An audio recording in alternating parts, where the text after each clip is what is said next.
La plăcerea lui Aian cântă Cristi Mega și Marinică Nămol. Melodia asta care îl reprezintă pe el din cap până în picioare, Aian al lui Naser. De mic a fost special, special, și-am trăit mereu în puf ca un barosan. Norocul și valoarea am primit de gata. Am avut ce moștenit de la mama și tata. Lema, lema, lema, lema, îmi păstrez emblema, la mine este ma. Lema, lema, lema, lema, lema, lema, îmi păstrez emblema, la mine este ma. Lema, lema, lema.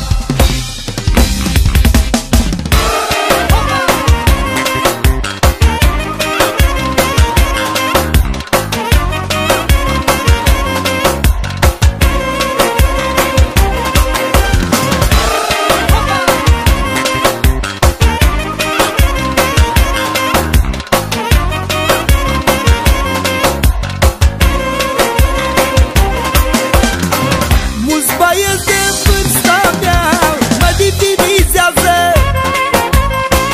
Ei vor să fie ca mine și mă copiază. De la tata am primit talentul și harul.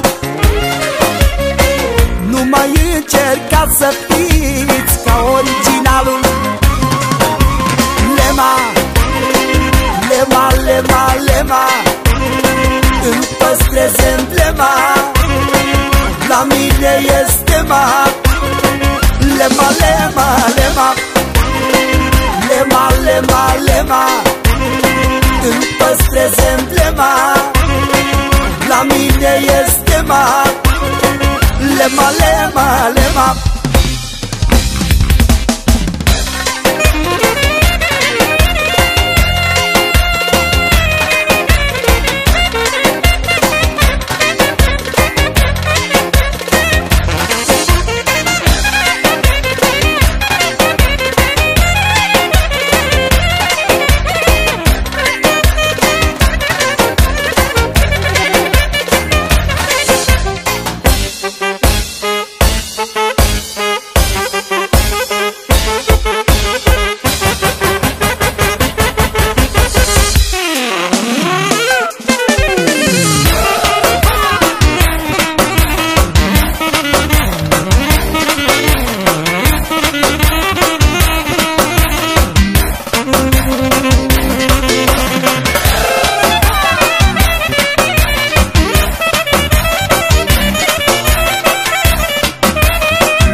Lema, lema, lema, îmi păstrez emblema, la mine este ma.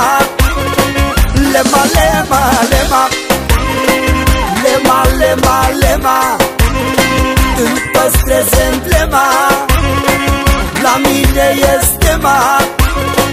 Lema, lema, lema. Te pup, tati.